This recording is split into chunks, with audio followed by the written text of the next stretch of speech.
Et notre invité nous attend à Los Angeles. Bonjour Julien Labarre, merci d'être en direct. Il est très tôt chez vous, il est 6 heures. Vous êtes maître de conférences et chercheur en sciences politiques à la California State University. Bon, les échos à Los Angeles, est-ce qu'ils sont les mêmes qu'à Paris? Harris l'a remporté? Alors, de l'accord de pratiquement tous les experts, Harris l'a emporté. Pour ce qui concerne les électeurs, c'est un peu moins clair. Il y a eu des sondages qui ont été faits durant le débat, par CNN notamment, et le sondage montre une victoire pour Kamala Harris à hauteur de 63% des téléspectateurs.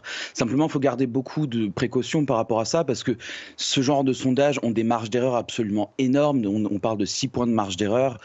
Et en plus de ça, on sait depuis très longtemps en sciences politiques que l'effet des débats ne se ressent qu'au bout de 48 heures à peu près, parce que il n'y a pas que le débat qui compte. Il y a aussi la couverture médiatique qui en est faite par après. Donc, la plupart des gens vous diront que Kamala Harris l'a emporté. Elle a fait ce qu'elle avait à faire. Le président Trump est retombé dans ses travers. Il a fait des déclarations dérangées, par moments un peu étranges. Je ne suis pas sûr qu'il ait forcément dépassé les bornes au point d'aliéner une partie de son électorat à lui. Donc je pense que tout le monde serait d'accord pour dire que Kamala Harris s'en est très bien sortie. Est-ce que ça aura un effet à long terme? Je ne suis pas sûr. Vous parlez de Donald Trump, a-t-il dépassé les bornes? C'est vrai qu'il y a une séquence qui revient beaucoup et qui tourne beaucoup sur les réseaux sociaux. C'est cette sortie de Trump qui affirme que les méchants migrants, entre guillemets, haïtiens mangent le chien et les chats des gentils Américains. C'est bien sûr une fake news. Ça passe quand même dans l'électorat Trump?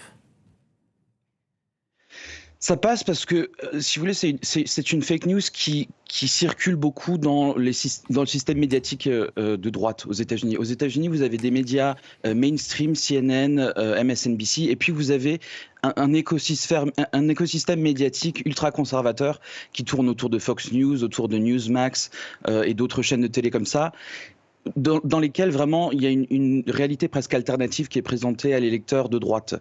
Donc pour beaucoup de gens qui votent à droite, ce genre de fausses informations, c'est quelque chose qui passe tout à fait.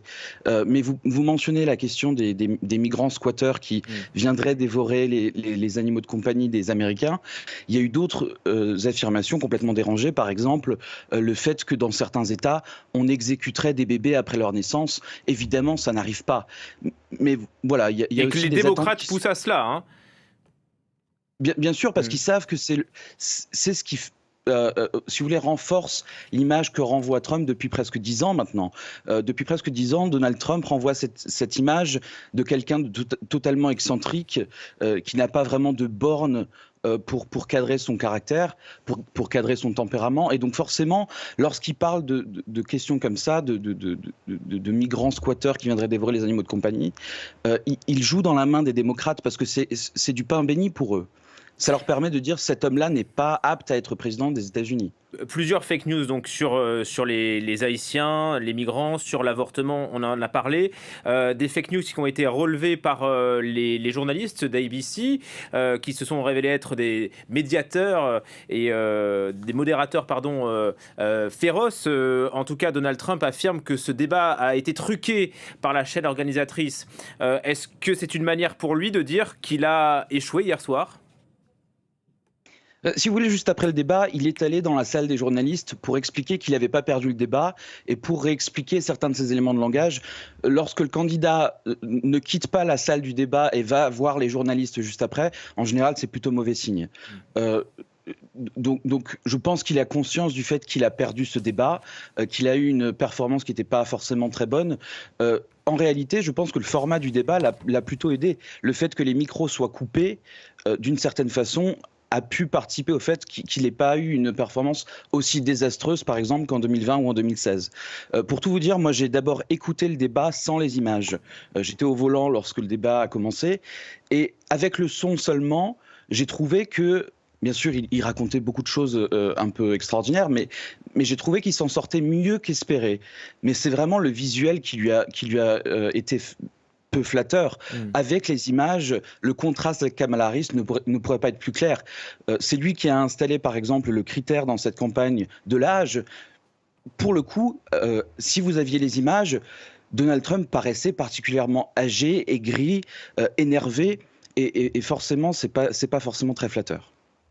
Et très différent de 2016 où il y avait une sorte d'enthousiasme autour de lui, il présentait des choses fantaisistes, c'est vrai, mais peut-être un peu plus positivement. Et il y a une différence aujourd'hui avec 2024 où Donald Trump, c'est vrai, paraît un peu enfermé dans cette stratégie de la vengeance. Tout à fait. Et je pense que Kamala Harris a repéré cette faille dans sa communication, puisque sa stratégie pendant tout le débat, c'était non seulement de le provoquer et le faire aller dans ses travers plus négatifs, mais c'était aussi de faire passer un message subliminal aux Américains, c'est de dire il est temps de tourner la page. Il est temps de tourner la page de 10 ans de polarisation extrême dans un pays où les démocrates et les républicains ne se supportent plus, où les démocrates et les républicains vraiment se détestent. On en est à ce point-là.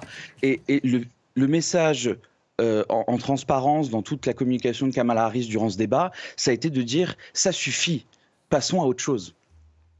Il y aura d'autres débats, à votre avis, après cette séquence d'hier je crois que le camp Kamala Harris pousse à ce qu'il y ait une deuxième rencontre. C'est difficile à dire parce que le débat qu'il y a eu hier forcément n'aura pas de très grandes conséquences parce que on le sait depuis très longtemps, les débats présidentiels à la télé n'ont pas d'influence sur les intentions de vote. En général, c'est vraiment marginal. Donc, le problème du débat d'hier pour Donald Trump, c'est qu'il a renvoyé une image absolument catastrophique. Beaucoup de gens aux États-Unis avaient oublié ce que c'était de vivre sous l'ère Trump. Et le débat d'hier a eu un mérite, c'est de rappeler aux Américains Trump est cette personne-là que vous voyez en ce moment à la télé. Donc, est-ce que Trump aurait intérêt à débattre? Je ne suis pas sûr qu'il ait intérêt à renouveler l'exercice. Pour ce qui est de Kamala Harris, évidemment, le plus de débats possible, le mieux sa campagne s'en portera, je pense. Julien Labarre, restez une seconde avec nous. On va voir un sujet parce que la soirée a aussi été marquée par le choix d'une chanteuse, Taylor Swift, choix retentissant puisqu'elle a choisi le camp Harris. Elle parle d'une dirigeante douée et solide. C'était très attendu et ça pourrait peser à 2 mois de la présidentielle. Julien Chida. Près de 4 millions de réactions positives en 1 heure seulement. C'est peu dire si la déclaration de Taylor Swift était attendue par ses fans. Je vais voter pour Kamala Harris et Tim Walz lors de l'élection présidentielle de 2024. Kamala Harris se bat pour les droits et les causes qui nécessitent, selon moi, une combattante pour les défendre. Une allusion directe aux propos sur l'avortement et les droits des femmes émis par le candidat républicain à la vice-présidence, J.D. Vance.